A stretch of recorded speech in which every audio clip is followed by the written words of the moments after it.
Kecelakaan maut antara truk versus angkot terjadi di Kali Jambe, Kecamatan Bener, Purworejo, Jawa Tengah pada Rabu 7 Mei 2025 siang. Tragedi kecelakaan ini melibatkan truk tronton pengangkut pasir dan sebuah angkot yang membawa rombongan guru PAUD yang akan berangkat taksiah. Kerasnya tabrakan yang terjadi antara kedua kendaraan menyebabkan angkot warna biru yang merupakan minibus jenis Kopaja terlihat remuk tak berbentuk. Tidak hanya itu, sebuah bangunan rumah warga di sekitar lokasi kejadian juga terlihat mengalami kerusakan yang cukup parah karena tertabrak truk. Sementara truk tronton pengangkut pasir terlihat berada di sisi jalan dalam kondisi terguling ke kiri. Jumlah korban meninggal dalam kecelakaan maut ini telah mencapai 11 orang. Sebanyak 11 orang meninggal dunia di tempat, sementara 6 lainnya mengalami luka dan 1 unit rumah rusak, kata AKBP Andri dalam keterangan tertulis. 6 orang dilaporkan mengalami luka-luka, di mana 4 orang diantaranya mengalami luka berat. 2 korban lainnya yaitu supir truk pasir dan seorang warga yang rumahnya ikut hancur di seruduk truk mengalami luka ringan. Baik korban tewas maupun luka-luka semuanya telah dievakuasi ke RSUD Purworejo. Adapun nama-nama korban meninggal dalam insiden ini belum dirilis karena masih dalam proses identifikasi.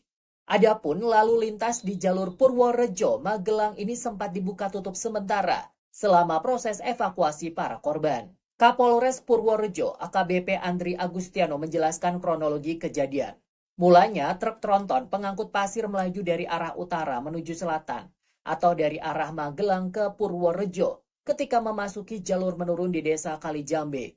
Diduga, truk mengalami remblong yang menyebabkan kendaraan kehilangan kendali. Sementara itu, di depannya ada Kopaja yang mengangkut rombongan taksiah, ungkap Kapolres saat ditemui di lokasi kejadian. Akibatnya, minibus tersebut tertabrak dan terlindas truk hingga hancur. Tidak sampai di situ, truk juga menabrak sebuah rumah warga yang berada di tepi jalan hingga rusak parah. Polisi sudah melakukan olah tempat kejadian perkara atau TKP dan memasang garis polisi. Petugas juga sudah mengamankan sopir truk. Penyelidikan terus berlangsung untuk mengungkap faktor-faktor yang menyebabkan kecelakaan ini, termasuk kemungkinan adanya unsur kelalaian atau masalah teknis pada kendaraan yang terlibat. Saat ini kami masih melakukan olah tempat kejadian perkara atau TKP untuk memastikan kronologi dan penyebab pasti kecelakaan ini, ujar Kapolres. Lokasi kejadian berada di perbatasan antara Kabupaten Purworejo dan Kabupaten Magelang serta dikenal sebagai jalur maut. Bentuk jalur di lokasi kejadian merupakan jalan menikung dan turunan panjang. Warga sekitar mengatakan